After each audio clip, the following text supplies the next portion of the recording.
Hello and welcome to the second TaxCalc Power Hour. This is your chance to spend a whole 60 minutes of joy learning how to use your favourite software even more effectively than you do already, and show off your own tips and tricks that you've discovered on your own. I'm Andy North, CMO here at TaxCalc, and once again I'm joined by Nick Moss, our Head of Training and Onboarding. What have you been up to this week, Nick? Last week I was up in Staffordshire, training a new site that's been using our full suite. Moved from another provider a couple of months ago, but they just wanted to get their staff trained up on the full suite, but mainly the Practice Manager Plus side, so the workflows and checklists that we're going to go through later on this afternoon. And yeah, they're really on top of it now, making sure that all the staff are completing the tasks. And then actually tomorrow I'm having a chat with one of the people that's going to be on the call this afternoon, getting them to get more out of the practice management system as well. So yeah, it's been a good couple of weeks, to be honest. Fantastic. I know your training sessions are very well received, so keep it up, Nick. Unfortunately, Danny is feeling a little bit under the weather today. Hoping you do feel better soon, Danny. So instead, we are joined by Martin Davey, who has the privilege of heading the product development for many of our practice management tools, including the Practice Manager, plus the Communication Centre, and a lot more too. So thank you very much, Martin, for stepping in.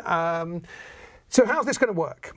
When you registered, we asked if there were any particular areas that you wanted us to focus on. So it was a close race between all of the options, but the winners this month were firm-wide compliance using AML Centre, customer onboarding, and automating workflows. So the plan is Nick will take a few minutes to run through his own best practice for those topics, but we don't want this to be just a one-way street. If you have any questions or even better ideas that Nick might have missed, please do share them. We are then going to open the floor to your questions generally, whether they be about the customer onboarding, the workflows, the AML, or anything else that's been nagging at you. We'll do our best to get you the answers. If you do want to ask a question or comment, we have a couple of options. The Q&A will only be seen by us, but the chat is visible to everyone, so it's entirely up to you which one you want to use. But also we do know that some points require more than just a few lines of text, so we can open up the audio and speak to you directly too. Yes, we are recording this and you will receive a copy, but let's face it, with the Power Hour, it's always better live. And finally, we had a number of people after the last Power Hour asking about the admin associated with, like, when a member of staff or a client leave your firm. So Nick's going to be touching on that throughout his presentation. But before we start, are you going through that? Are you about to lose a member of staff? How do you handle it when a client leaves? And what's the biggest pain when that happens? Let us know while we watch Nick's presentation. Yeah, the first thing I'll do is I'll take you through kind of the theme as to what everyone was asking about after the last Power Hour, in terms of when people unfortunately leave the practice, either they retire or they move somewhere else. Actually dealing with that in a database of the TaxCalc product. So in terms of I've shared my screen there, and hopefully you should all be able to see that now. A lot of it focuses around if you are using us for your workflows more than anything.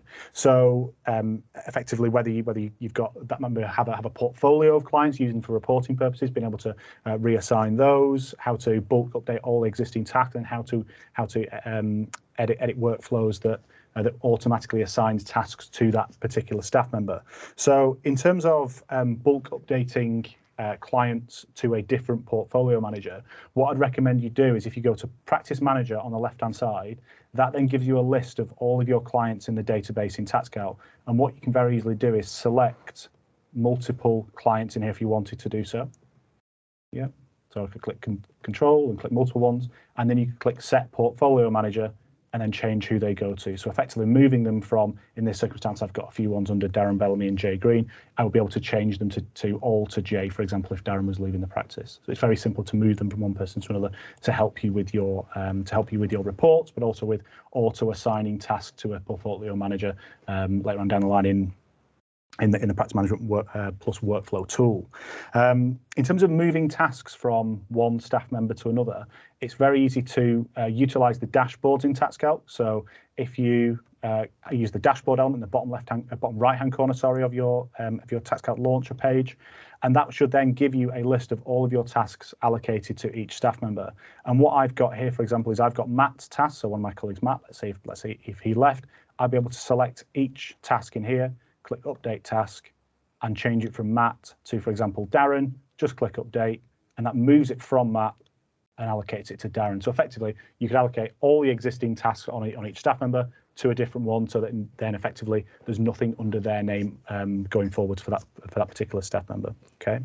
Now, in terms of editing the workflows, though, to make sure that no future tasks get allocated to Matt in that circumstance, you would be able to go to the Admin Center, go to Applications on the left-hand side. You would then go to Practice Manager Plus and to Job Templates.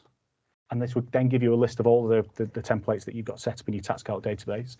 If I then open up, say, my annual accounts template and click Edit, and then Tasks, this is where you'd then be able to say if Matt had left and you've added a new staff member into the system, you would then be able to say, right, I am going to assign all future prepare account steps to Darren rather than Matt, so that all future workflows that get pushed through that cycle don't get assigned to a staff member that's no longer there. Right, so it's going to assign to the new member going forwards. Okay, click Finish and Save, so that every single time that workflow then rolls forward and is allocated to a particular client, it then allocates it to Darren rather than Matt in my circumstance. So you're not going to get tasks assigned to a workflow to a staff member that's no longer there. The final thing I would recommend you do is then go back to the Admin Center. Sometimes find it easier to go back to the launch page to show that. So if you go to the Admin Center in the bottom left-hand corner and then go to Users, you would then select the user and click Suspend on the left-hand side. Hopefully you can see that there. I'm not going to do it to Mac for my database. I want to keep all my staff members in the system to make sure it all allocates to the right place, but effectively suspend them, which means that they then can't log in. So for example, if you're a Cloud Connect user, you don't want that staff member being able to use their login to access TaxCalc going forwards. So effectively, suspending that user means that no one can then log in using those credentials going forwards. So in terms of making sure things to tidy up in terms of housekeeping when a staff member leaves, they're the key things I would suggest. Other things that got mentioned to Andy after the last session as well was not only when staff members leave, but unfortunately when a client doesn't want your services anymore. So what we recommend you do there is you find the particular client. So in this circumstance, I'm going to use Logan UK Limited. Double click on Logan UK. And then you can either go to the Engagement tab on the left-hand side and change them from an active client to an inactive client. So effectively, that would then could then remove them off reports if you don't want them to be there. If I then click Finish and Save, that would then make them an inactive client, which then means that they then don't appear on this screen on the left-hand side, in the centre, should I say. But if you don't want them anymore altogether, for example, Penny Parker, you could select that and click Archive. So it removes them off various different reports, such as your AML Centre reports I'm going to show you in a second. So it removes them off the full client listing. If you do want to see including all clients, including archive ones, you are able to do that. But if you just want to say, right, I want to get rid of them all together, say they've not been a client of yours for over 6 years, you would be able to select them and click Delete, and then that will remove them out of the database altogether. So, but bear in mind, by doing that, that does totally remove them out of the database. You would need a previous backup to then bring that client back into the system if you do want any of that data. So I do much prefer utilising the archive tool first, so it just removes them and hides them from your general day-to-day work, but then delete as and when you really don't want to act for that person again in the future. So in terms of dealing with people leaving your practice, they're the common questions we've got. I mean, Martin or Andy, have any questions come in regarding those yet? We've not had any questions just yet. I've got a couple of bits probably just to add, Nick, to what you showed there. So on the first step that you went through with portfolio, so a quick way, Nick obviously showed about your bulk selection, but a quick way that you could filter that list to start with is by using DataMine. So if you popped into DataMine, which Nick can do now, so if you click on More Filters, and then you could choose Add Condition and choose Portfolio Manager. So if you do a search for Portfolio, and then you could choose the Portfolio Manager here, which actually filters your list. So if you do Run, that'll filter your list initially, then you could do Control A, which will select all of them, and then you can go to Set Portfolio Manager, so your list is already filtered. So again, just a quick way of making sure you only reallocate those that you want to. And then from a work perspective, so Nick showed you a quick way to be able to do that from your dashboard. But if you went into Work Management, then you could again filter this list by that particular user, so using the filters on the left-hand side and Assignee. So you could choose the particular person that you want to reassign all those tasks. Then you could tick the box and then choose bulk update on the left-hand side. And then from here you can change the assignee and then bulk update in one go. So again, both of those are, if you have a large number of items, then that's probably a good way of doing that. Obviously the steps that Nick showed before is if you've maybe got a little bit less information that you want to move across. Fantastic, thanks Martin. Every day is a school day. So yeah, I think that, as Martin said, if you've got lots and lots of tasks, I appreciate I've only got probably 10 or 15 in mind relating to Jay in that circumstance there. But effectively, if you've got quite a lot, what Martin said there is really helpful to be able to do that. If you do have any more questions around staff members leaving or clients leaving and a bit of housekeeping to do with your database, please do pop those into the chat. Again, Andy can take you off mute and ask you a question for the benefit of everyone. But what I'll do next, I'll jump into AML Centre to show some best practice regarding that, because I had a chat with a company yesterday who provide an AML, like a dummy review service, yesterday afternoon, called Calathea Solutions. I think we've got a webinar plan with them coming up later on. We do indeed, yes. And we were running through what TaxCalc can do for clients that effectively want to store all their policies and procedures in the system, maintain who their MLRO is, do risk assessments, and give them a bit of a flavour as to what TaxCalc does in terms of AML compliance. And one of the things that they fed back from not just TaxCalc users, from users across the board, was how people utilise the data storage of that kind of information. So if I show you how you'll be able to do that in the AML system by going to Launch on the left-hand side and then Firm-wide Compliance, you would then be able to go to Internal Control on the left-hand side, and this is where you store, I'd say, the standardised information for your practice, including, as I mentioned, policies and procedures, any staff training records, listing who the MLRO is or the compliance principal is as well. Also put that in there. Having a standardised location to store that in there is massively important.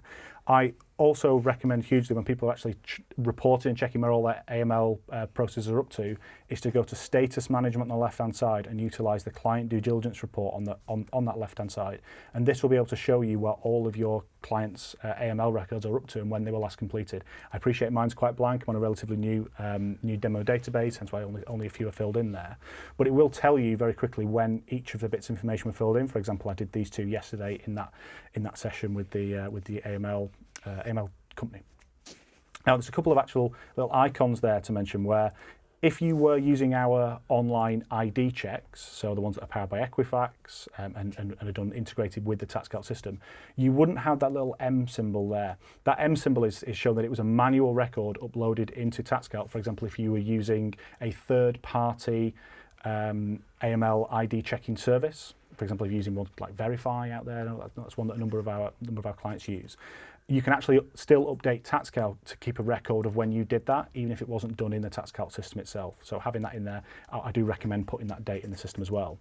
Now, the other interesting one here is for where I've got, for Colin Fields, I've completed a risk assessment for that client, but it was done yesterday, but I've got a little R. Now, what that R means is that it came out at a certain risk, and I've revised that as low. So it's very easy on a report to see if anyone has revised that list, revised that specific risk of that client from usually a higher risk to a lower one, or sometimes from a lower to a higher risk. But you can see that based on if the risk has come out different from what was answered based on the questions in the report.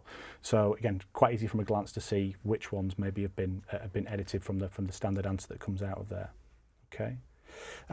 Also, in terms of storing identification documents in the system, sometimes people want to know how you do that. So if I say open up Paul Parker's, so if I open up the identification stage, what we recommend you do is if you go to Identity Evidence on the left-hand side, and if you click Add, this is where you would then be able to add in what type of ID you've got for your client, whether it's photo identity like a passport, and you've got the various different options in here that we have there as standard options to add in, but you can choose the other option in there. So if you've got a different type of ID that a client has provided, you can choose that and fill in what type of ID it is, fill in all the dates you need, and you choose yes for it if you've got a certified copy of that. And if it's stored on a folder location somewhere in a network drive, you can then click browse and browse to where that document is. Now, if you do have that, you would then be able to click on the yes, and it would then browse you to that specific document. It's kind of a nice little shortcut to that document stored outside of TaxCalc. The document isn't actually stored within TaxCalc itself, but again, it gives you a nice little hyperlink through to that particular document. So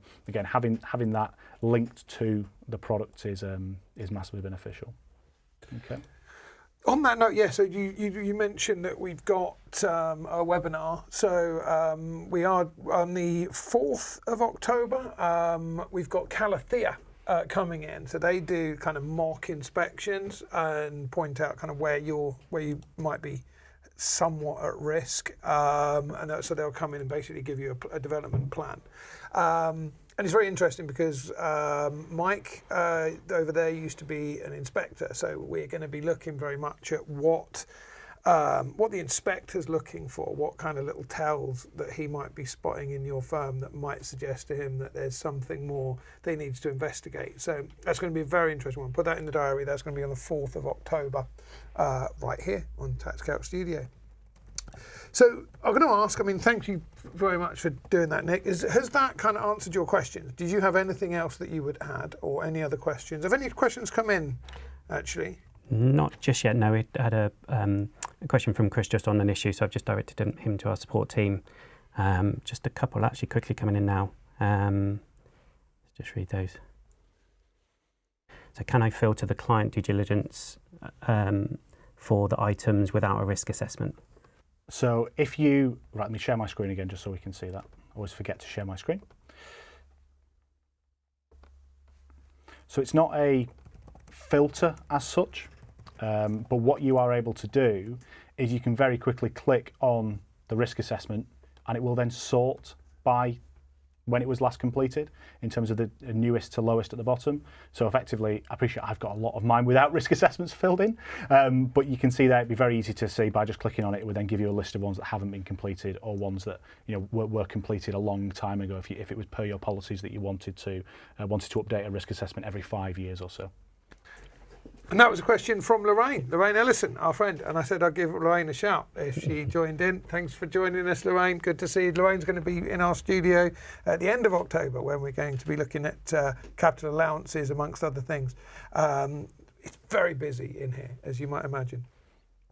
So Amir, am I pronouncing that correctly? What would be the best practice to use time report to convert into fees? So this is touching on onboarding, I guess, but yeah. So using timing, I imagine. Would it be worth getting Amir on, or? Yeah, I think Amir probably uses our time function to be able to run what time has been added onto a client. I'll probably jump onto that at the end if we have time. Okay. Pardon the pun.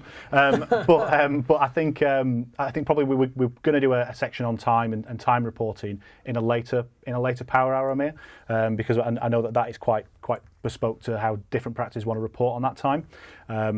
But yeah, I appreciate that that will be of interest to you. If it's something you can't wait until potentially the next Power Hour, I do recommend that you drop an email to your account manager or log a support call, and we'll be able to get someone to give you a specific call back on that before the next Power Hour. But I'll make sure that we do that in the next one. I mean, I'm pretty sure time was one of the things that was on our frequently requested. Yes, it was. It was close to being the winner, but not quite. Yeah, didn't quite get in this one. But yes, we'll come back to that one, Amir, in a future one. If you come to the next one, just vote for time, and we'll cheer time up. Couple of questions here from Nilesh. How do we print the list of all of the clients? Can you talk us through that? Interesting. So if you go to Report Manager. So if you went to Report Manager and went to New Report on the left-hand side and chose Client and Client Reports and click Select, if I give my report and call it All Clients, give it a name, I would just copy and paste the same. Oh, I've got a new computer and some of the keys are different. So if I type in All Clients, yeah, and the client selection, you want all of them. And report customization, this is where you then ask what information do you want to be on that report. I think I went through this in the last Power Hour, but effectively you might then pick client code, client name, client type. You then might want some information such as phone number and email address and postcode. again, you can add different information there if you wanted to, but if I then just click continue, finish and save and run, that then gives you a report of all of your clients in the database, of which you can export to Excel, PDF, Word if you wanted it in Word. But again, to play around with it outside of the system, but you can see they've got a print option if you just want to print that report out straight away. So yeah, to answer that one there for you, Nilesh, hopefully that has answered what you need. If it didn't, just say, Nilesh, and we will endeavour to go further. Another question, how can we filter the list for personal tax return clients to show the breakdown of directors, shareholders and property landlords, sole traders? Is that possible? Would that be done in Report Manager as well? Yeah, I'd say for that, I mean, there's a few examples there, but if you wanted any type of specification on an individual client, then I'd probably use custom fields. Yep. And against the custom field, against those individual clients, so in our database, we obviously store limited company, partnership, sole trader. The sole trader is the entity, the individual is the person. And if you want to further categorise those, then the best way will probably be to use a custom field. And then you're able to report on those custom fields and use that custom field within the client list as well. Yeah, and I think if you've got any more questions about custom fields, I appreciate imagine if you didn't attend the last Power Hour, I really would recommend that you watch the last one we did, because I think we spent quite a bit of time on how to create your own custom fields, the use cases around them. So I think that will be sensible for you to jump on and watch the last Power Hour, which is available on the TaxCalc website. That's right. To access. Yeah. But if you go under the events tab. So that's where you can find that on the. Yeah, I think it might make sense to me just to jump on client onboarding. We can come on to a few questions in it, but I think my client onboarding section will spur a few more on. So in terms of client onboarding, what I would recommend you do when you're adding a client into the system is, if it's a limited company client, what you can do is, if you have our Companies House Advanced Integration link, what you can do is you can search. So if I type in a client code, if I call it MOS 51, then name of the company, if I type in Moss in there. But if I click search Companies House, you can search for, I'm going to always search for my dad's company on here. So if I search for Moss Environmental, that's effectively my dad's business, and it would show, and be able to pull through all of that information into the database. So you select the client, and it then pulls through information such as Companies House data, and then you can sync that through into your local data in the system. The same for the SIC codes, same for registered office. So you can see there's the registered office, click create. That's actually, I pointed out to my dad when I did this in a session last week, that information is actually incorrect. They need to update that on Companies House. So if I then go to directors, you can see they're there. You can then pull it through, be able to create them into the database and add them in, rather than have to go through and fill those boxes in manually. You can actually pull them in straight from the Companies House data on the website. As I've just said there, that information, if you're going to pull it through and be correct, has to be correct on Companies House to pull it through, right? So that's why I had a word with my dad to make sure it's updated. But again, I expect that if you're maintaining that information at Companies House for your clients, that information will be correct, right? So again, pulling that through in there. That's also a really useful area to go to when, for example, I have a client in my system which is Waitrose. What you're able to do when a job comes around to be done every single year, say for a set of accounts, you're able to right-click and sync with Companies House and just check if what you've got in your local data agrees to what's at Companies House. So we can see for say directors here that Sharon White and Berangir Michelle are directors of the business and they're in my database, but Nishpank Kankiwala was appointed on the 1st of May 2023, but isn't in my database or won't appear on the company information page. So I'm able to either enter a client code or add as a new contact and sync them into my database so that they appear on the company information page. So really utilising that Companies House Advanced Integration to make it easier to get your database correct as you're filling it in. So I would massively recommend that the Companies House integration that comes free of charge if you take our Companies House Forms Unlimited package, but it is an optional single package if you don't need our full Companies House Companies House Forms tool. And that comes in at a grand total of £169. Yeah, and if you've, it's hard to put a number on it, right? But the amount of time that you might go to Companies House to a website to go and check that information manually, just to be able to right-click and click sync with Companies House to put that information through. I don't know how much chargeable time you'd save by doing that. Yeah. So yeah, it's definitely worth looking at.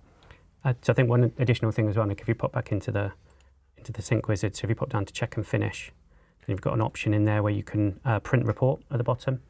So that allows you to print the comparisons. You could then potentially either send that to the client to get checked. So in this situation, obviously a lot of differences. I imagine that's not going to be the case all the time. But if you have got differences, you can send that over, and that might help you then with your confirmation statement, kind of on an ongoing basis, just so that people can confirm that those changes are actually valid. Fantastic. Yep. Brilliant. Please do make utilise of that report. Now, as I've mentioned before, when you're adding new clients into the system, so for example, if I open up Ronald Chang and go to my engagement tab that we looked at last time, I've got my custom fields in there. One I've added in was favourite TV show that I think was one of our members on the call last month. Yep, that's right. So I've added that in on mine as an example.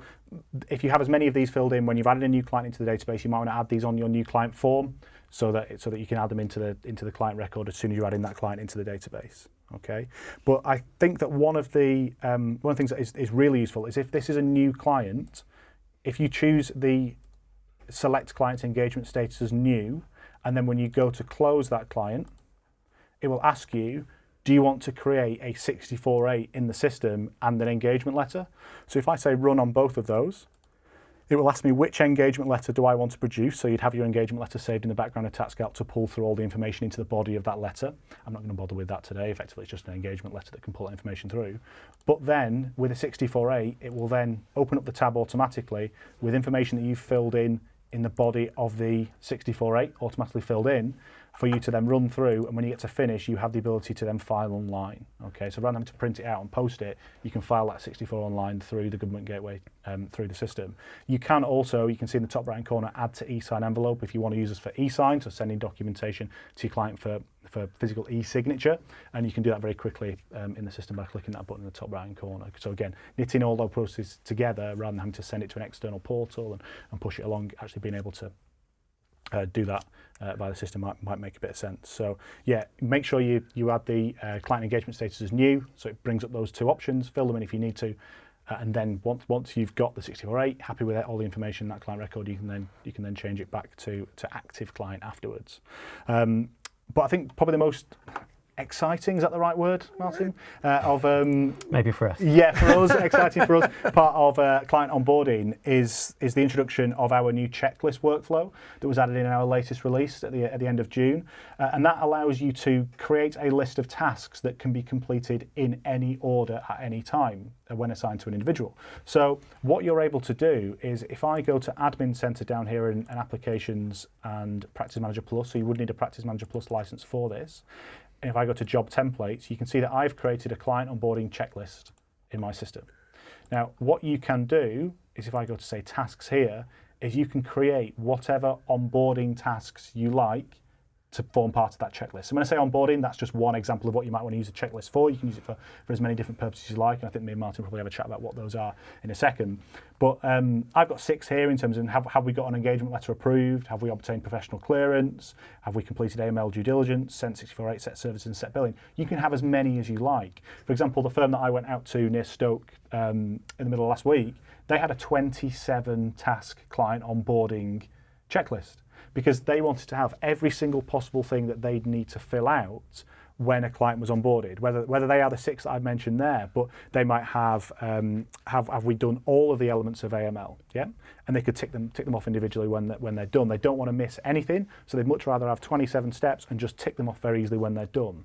Because how it works is, when you apply it to a particular client, on your dashboard, what you get is a list of all of those onboarding tasks on the staff member that you've assigned them to. So you can see I've assigned them to me on that one, so that's why they're on my dashboard for Sam Fetch as the client.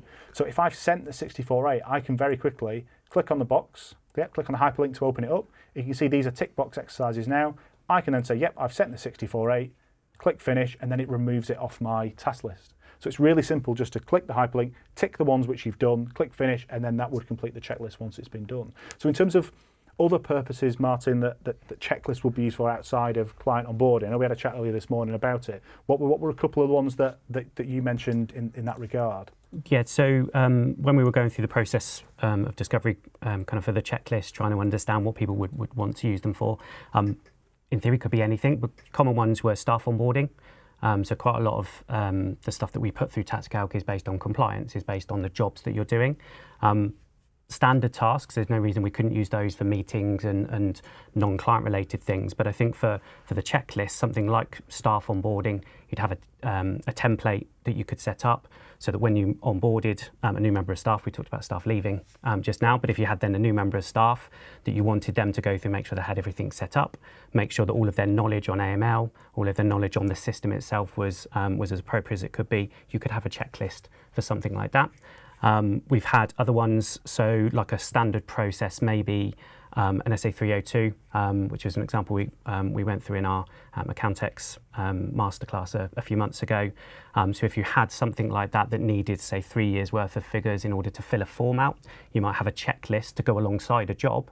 That was actually to make sure that you were covering all of the stages of the actual process. So if it was a new member of staff who was quite new, you would make sure that they weren't then missing a step within that process itself. So in theory, it could really be anything process-wise within the practice. But I think for people that we've spoken to, they're probably two of the common things that have come up.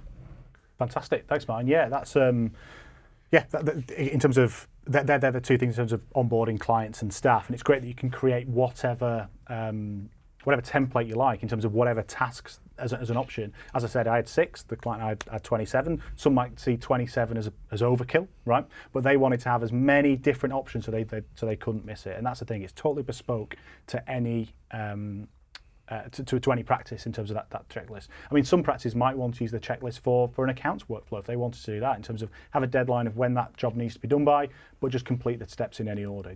It's totally up to you. It's effectively a tick list of things that need to be done. You can effectively then complete the steps that you need to, and then reassign all those tasks to a different person if you've got different people that are responsible for different parts of that checklist as well. So effectively, all the tasks get assigned to one person, they complete what they need to, and then the tasks get reassigned to someone else if that's needed.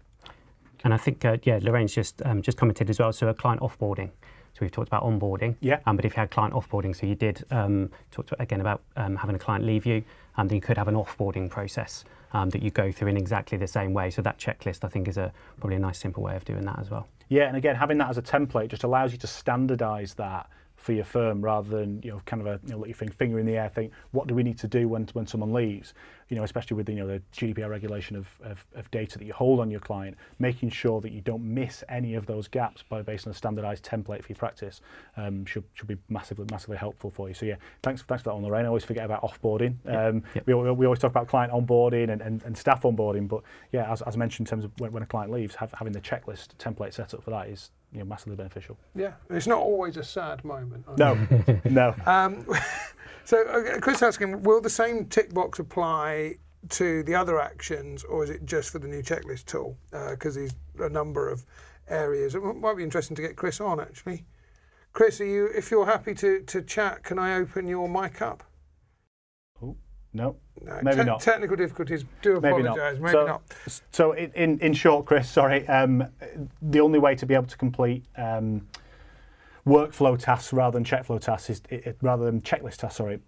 to be able to update it and mark it as completed. You have the ability to put in notes and add time and add expenses logs onto that. You're not going to be able to just click on the hyperlink and tick it to say you've done at that point, just because there's a few more actions available to you on a workflow when you're pushing tasks from person to person. So yeah, we've tried to make it as simple as possible for a checklist that you just go, yep, that's been done. We are going to, I'm sure, add a few more features on that in time when people request additional features on that. But for a traditional workflow where it takes you through a route from start to finish and pushing those tasks from person to person, you do need to have additional flexibility of those workflows and add additional notes and tasks to that when you are marking them as completed, unfortunately. So Sarah's got a couple of questions here. Going back to the letters of engagement. Yeah, so I've just seen that one come through. I appreciate what you're saying there, Sarah, in terms of, if you read that one out, Andy, and I'll answer the question is there an easy way to update the existing letter of engagement templates in TaxCalc? I am having to completely replace all of these each time I need to make any minor changes, which is quite time consuming. Is there a way to just open a template, make a change, close and save it instead? Who wants that? You go for that. I'll take the second one, Martin, so there'll be a bit of a demonstration for that. But. So yeah, obviously Nick's got the demo, but yeah, in theory you should just be able to export the managed templates. So if you select to export, export, that opens up in Word, make your changes, and then you can save that and then import that back in. So you shouldn't have to restart everything from scratch. It's just a case of exporting and importing, and that should bring that back into the system. You actually got your export option. So if you choose export, that'll open up in Word, make your changes, and then save that file, and then can import that back in. If that doesn't work for you, Sarah, then I think our support team will be able to hopefully help you with that. Yeah, we definitely don't want you having to replace them every time you do a change. Okay. Yeah, and do you mind reading out the second question Sarah had? Again from Sarah, going back to the templates now. So can you add notes against the task on the template, i.e. to say you're waiting on something in the post before completing that task? Yeah, absolutely. So you can see here, for example, on my screen, I'll show you 2 ways of doing it. One for checklist, one for a standard workflow. So one of these tasks here for Sam Fetch for the client onboarding workflow was I'm waiting for an approved engagement letter. Now, I might have been waiting a couple of weeks for that, but I know she's on holiday. What I'm able to do is to click the blue hyperlink of the client onboarding one and click on the 3 dots there on the right hand side, click notes, and I can say Sam currently on holiday, coming end of July. If I then click save on that and then finish, so if I've not completed a task, I've just added a note to that specific one, what I'm able to do is to click on the blue hyperlink for Sam Fetch and then click on notes on the left hand side, and we can see that I'm in as the hub administrator. That's why it's saying created by hub administrator. It would normally say your individual username, but we can see for the task approve engagement letter on the client onboarding today, the note Sam currently on holiday, coming end of July. So I think the notes area of TaxCalc is one of the most underutilized points of it, alongside custom fields, because it allows you to have a history of information of what's happened throughout a process when completing a set of accounts, tax return, client onboarding, whatever workflow you want, being able to store that information so that a staff member who's waiting on something that maybe another staff member is completing, they can open up the client record, go to notes and see what anyone's noted on that client record, even if that task hasn't been completed yet, for that purpose I think that Sarah's mentioned there. Other mention for say completing it on a workflow, traditional workflow task rather than on a checklist. What you would do is, for example, this Church Lane PLC here for signed accounts, you would select it, you would click, oh, it's a bit low, this one, you click update task, and this is where you would add your note in the middle thing here. So I could say customer will sign them first week in August, because this is the signed accounts receive step. So in terms of when we're expecting it. If I then click update on there, I can then click back on Church Lane PLC, go to notes, and we can see there's the notes. You can actually see I've added some more in here, which is accounts were a shambles. I added that in on the 6th of July. I'm sure that you get some horrible notes through from your clients in terms of producing their records. I wouldn't recommend you probably put that on the client record. It's probably in a training session when someone filled that in using my laptop. But effectively, all notes that you fill in on workflows will be stored in a central location. And you could say I'm only interested, based on our filter, of saying I'm only interested in ones relating to tasks and relating to accounts, and that would then just show me my notes that I did it in for accounts. You can also say I'm only interested in ones in the last 12 months. If you're using notes quite heavily, that's when you need to use the filter in the top left-hand corner to say I only want to see the notes relating to accounts that were added in the last 12-month period. Okay, so yeah, hopefully... It's also worth mentioning you do have to be somewhat careful with notes, and I think anyone using a CRM system has the same issue, that anyone can request any information that you've got stored about them. So if you do write something that is perhaps not complimentary as it could be, you've got to be aware that that might be made available to them at any point. So just be careful with your notes.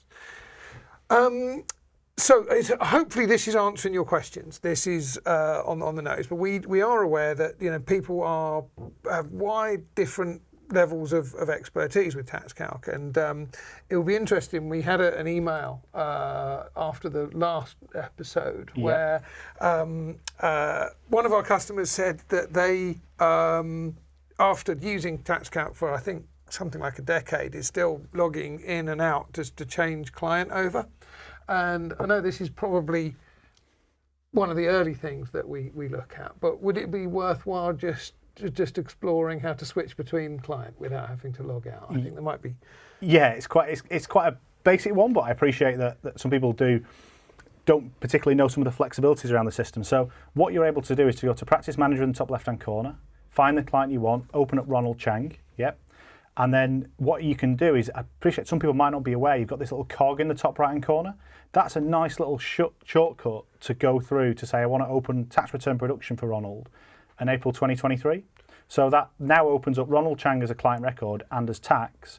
What you can then do if you want another client open at the same time, for example, if Ronald's wife's got a tax return you also want to produce at the same time, you could then click on the pink house in the top left-hand corner. That takes you back to your home screen. You can click Practice Manager, find, say, Penny Parker here, double-click on Penny. They're married, are they? I expect Penny Parker might be more married to Paul Parker in my database, but yeah, in my system, who knows what my demo database has got in it. Yeah. You can then click Open in Tax Return Production again. Appreciate I've not got one. I'll click New Return just to create one very quickly. Open up then April 2023, and you can see you can have them open side by side. So you can have husband and wife's tax return open side by side. You could then also click the cog in the top right-hand corner to click Open Another Tax Year. So you could have Ronald's 2023 tax return open up potentially side by side with 2022. So kind of compare them side by side. But also one thing that people aren't aware of, and this is something that Danny always makes a note of in the sessions that we do together when we're dealing with her accounts that she looks after, is in the top left-hand corner. If you run multiple windows with in terms of multiple desktop screens, should I say, you can click Windows in the top left-hand corner and click Multiple Window Mode, and that separates out each product individually to its own window. So you could have potentially accounts on one screen, tax on the other, and kind of flick between them rather than having to have TaxCalc on one particular desktop window. And then once you're done and you want it back all on one screen, you can go to Windows, Single Window Mode, and that brings them back together onto one screen. I always forget that, if I'm honest, just because when I'm demonstrating the system and I'm sharing my screen potentially on a remote demonstration or a remote training session, I'm having to do it on one screen, so kind of the multiple window mode isn't really relevant to me as a user of TaxCalc in my job role. But if I was using it in a practice environment, I'd probably utilise the multiple window modes quite heavily. So again, if you didn't know that, I appreciate there are probably quite a few people on the call that have never clicked that Windows button in the top left-hand corner of TaxCalc. Probably quite a beneficial one. If you're in the chat there and you would just let us know, have you ever used the cog? And if you have, just say no if you've never used the cog, and we'll just get a sense of if people are exploring this, because we genuinely want to make sure that this is appropriate for everybody. And some people, we can do some quite advanced stuff, we can do some quite basic starter stuff, and as we know, some people who have been using TaxCalc for quite a long time are still using some of the basic stuff. I am on a lot of the software that I use. So most people have been using the cog, I think, by the look of this. Some no. Some you've opened, you've cut new ground. I try, Andy. But I think probably again just conscious of time, and it is the TaxCalc hour, not the TaxCalc hour and a half, Andy, that I think we thought about when we started. We didn't have as good of a ring to it. Was talking about how to get the most out of workflows with automation. So as I mentioned with workflows with Practice Manager Plus, you can set a workflow that runs from start to finish of producing a set of accounts. So have we requested the information? Have we received it? Have we started it? Has it been reviewed? Has it gone out to the client for signature? Has it been signed? Have we filed it? Have we sent the bill? That's the general workflow that people tend to produce. But again, you can create whatever workflow you like. Like I said, some people want 20, 30, 40 step workflows. Yep. I personally wouldn't recommend that many, but it's up to you in terms of how many you do want. But what you can do is you can add certain bits of automation depending on what different products you have with us at TaxCalc. So if I go down to the admin center down here and go open to Practice Manager Plus again, and job templates on the left hand side, and again it takes me to where we were before. If I open up my annual accounts template and go to my tasks, you'll see here are the same tasks that I talked about before. So send year reminder to client, records received, prepare accounts, review accounts. I think I might even have a couple more in here. So I've got another step for approve accounts. Again, depending on the size of practice you are, you might have to go through different levels of approval before it's ready to go to a client. But it's the automation that I want to talk about in here. So send year reminder to client. This blue hyperlink here allows you to add a section of automation that I've got in here as automation 2.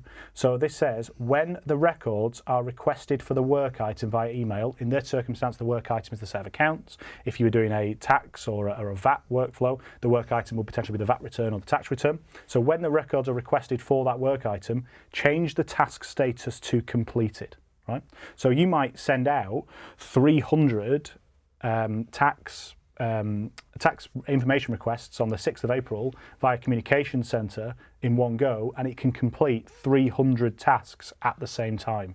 So rather than you having to go to dashboards or work management and click, yep, I've sent it, yep, I've sent it, yep, I've sent it, if you use Communication Centre and Practice Management Plus, you can send out 300 emails, 500 emails, and it will complete that many tasks at the same time to say you've requested it. Yeah, it's really good then, because if there are some clients which you don't send them email requests, for example, they don't have an email address, it then just shows you the 20, 30, 40 clients that you need to chase manually outside of the Communication Centre automation. So that is a level of automation. I appreciate we went through Communication Centre and the complexities of it and how you would set it up and how you would use it in the last Power Hour. But I think that when you integrate it with Practice Management Plus, it takes on a whole new level of power. I was with one of our clients just last week. We were just up visiting to find out how he's getting along, and he was proudly telling us that because he's using PM Plus and Com Centre in conjunction, and because people were actually responding to the emails that he was sending out through Com Centre requesting data and requesting information back, they had done 50% of their tax returns by June, which was way faster than how they'd ever managed to do it before. So I think using those in combo is really powerful. Yeah, there's a couple bits more automation in Practice Management Plus in the workflows that I just want to focus in on as well, because if you just go back to this one here where it says when the records are requested for the work item, change task status completed. Then it says when the task is completed, i.e. when you've sent it, change the work status to records requested. So if you ran reports on all of your tax returns or sets of accounts, it would mark it that you have requested those records in all of the reports. So by sending it out, it will update your reports to say you've requested as well and complete the tasks on dashboards at the same time. So it's a really nice tool. Other bits of automation that I think we should make you aware of is, say, sending your accounts to your client for approval. So when you've actually got your accounts done and they're ready to be signed, if you're using us for e-sign to actually be able to send those out to the client for approval, if I click the blue hyperlink here, the automation you want to add in is when the work item is sent for signing via e-sign, then change the task status to completed. I.e., you put your set of accounts or your VAT return or your tax return in the e-sign envelope alongside a covering letter, a bill. Right, that's quite a common one that people want to put in alongside that and make them sign the bill. We'll be getting that in another Power Hour session when we talk about e-sign. And send that out to the client for signature, it can automatically complete the task to say that you've sent it, right? So you're not going to have to go to a dashboard and complete the task so that you've sent it. You've either put it in an envelope physically and posted it, you've got to complete the task, or client comes in and signs it and we complete the task manually. If you just put the document in the e-sign envelope and send it, it'll complete the task to say that you've sent it. And then unsurprisingly, when it's then signed, you can have an automation that says when the work item is signed via e-sign, complete the task as well.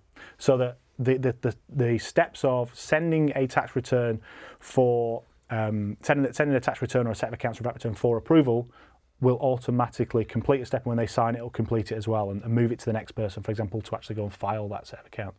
And then the last bit of automation, as we're probably getting onto with that, is when you want to file your accounts at Companies House, when the work item is submitted, change the task status to completed as well. So that when you're actually filing sets of accounts and tax returns, it can complete workflow steps off people's dashboards to say that you filed it. So you're not going to have to manually go back to the dashboards and complete those tasks to say you've done it. Once it's been filed in the system, we can know that, so it updates the task to say it's been done. Yeah.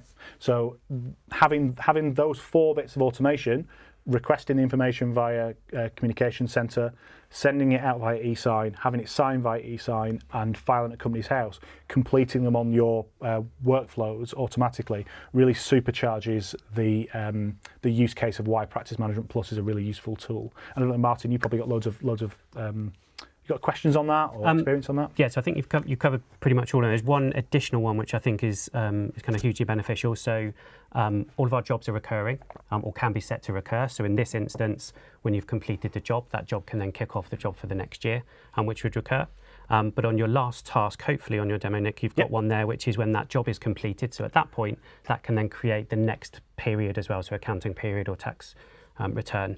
So not only are you completing and that job recurs, so you don't have to then create that every year, we actually create the work off the back of that for you as already sat there with your work status, waiting for the following year. And that's so that when the accounting period is then finished, effectively, say it's a December year end, on the 1st of January, the staff member who requests that information is automatically allocated the task on their dashboard to request that information again from the client. That's right. So rather than you having to manually apply those tasks and workflows each month, say a set of accounts periods, once you've allocated that workflow to a client and set it to recur, it's going to do that continuously every single account period for that client. So you shouldn't miss requesting the information from the client in a timely manner.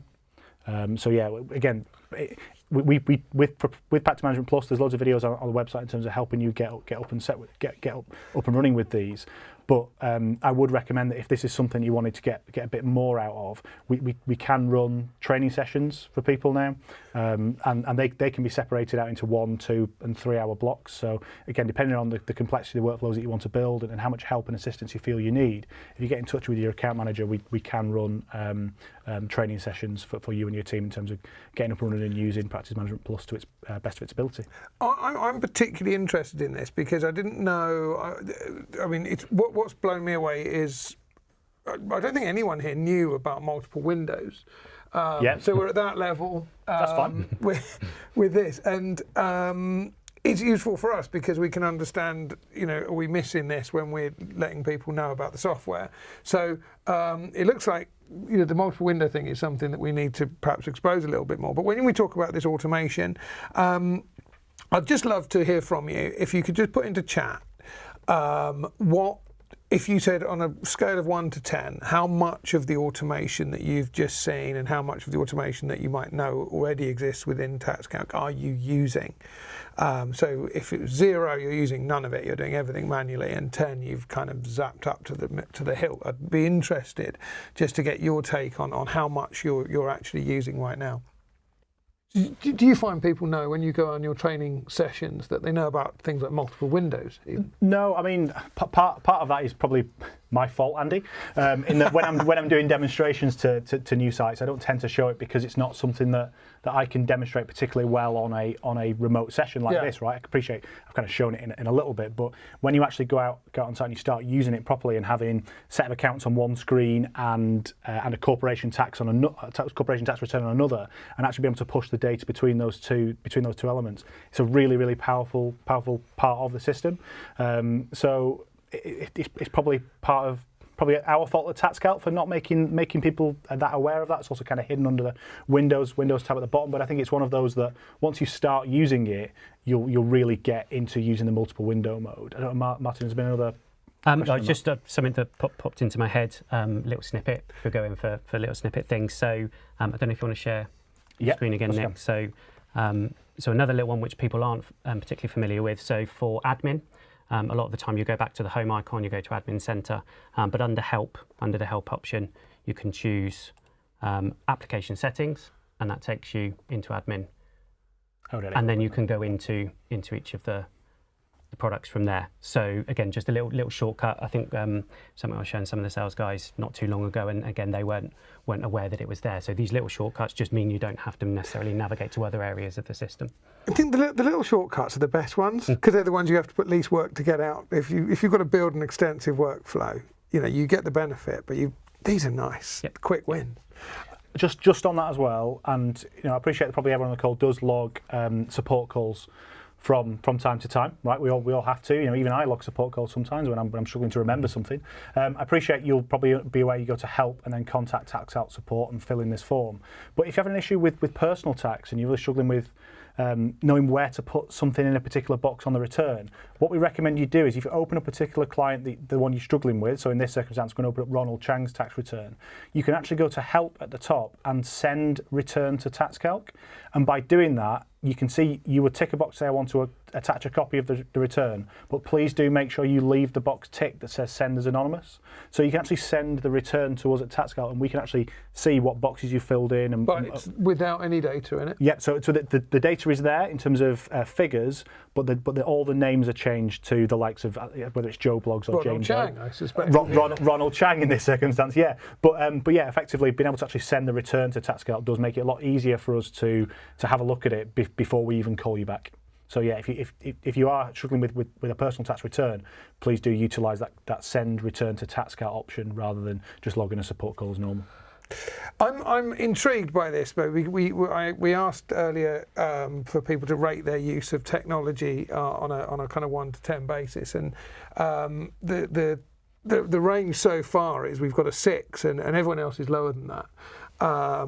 So I'm thinking about the automation, that kind of building of automation is something that we should focus on more. I mean, if Celine would you mind if would you be up for just exploring, because you've said that you don't use any automation at all, and I'm just interested into what you are actually doing. Just let me know in the chat if you're happy to speak. By the way, it's absolutely fine if you're not using any of these elements of automation at the minute, right? You only know what you know. So exactly. That's what these sessions have kind of been set up for, is to empower you guys with more knowledge in terms of sharing that knowledge across users of TaxCalc to kind of get you all using it slightly better than you were doing the day before. That's all really. I mean, like I said, if you really want to invest more time in getting your specific practice up to date with one of our technical consultants, we can do that. But I think these sessions are also really helpful with getting the most out of it, across the board in one-to-many sessions as such. Absolutely. So actually, Celine, I think we're actually going to run out of time because we've nearly had our allocation of 60 minutes. But thanks for that. We'll maybe reach out directly to you afterwards. Okay, well, we better wrap up because we are going to run out of time. Thank you so much, gents, for sharing all of that. And there was a lot there. I do sincerely hope that you found that useful. I hope you found it entertaining as well. We do strive for both. So we are going to wrap up now. That's a wrap for this side of August. We're going to have a little quiet August, and give you a break from us as well. But we are going to be back. So on the 6th of September, we've got David Logan and Lorraine Ellison coming in. We're going to be talking about tax planning and looking at what the next year might bring that might cause you to examine certain areas of your client's tax affairs. So that's going to be on the 6th of September, 2:30 p.m. And if you want to see us in person, Accountex North is taking place at Manchester Central on the 19th of September. Nick, you're going to be there. I'll be there. We'll be there. I'm not sure Martin's going to be there yet. Maybe. No. Depends if he's ill. It depends if Danny's ill. So yeah, we'd love to see you there. Please do come along. It's going to be a great show. It's really good fun. It's just one day, and you get a chance to go to Manchester. So until then, have a wonderful, wonderful summer. Thank you very much, and goodbye.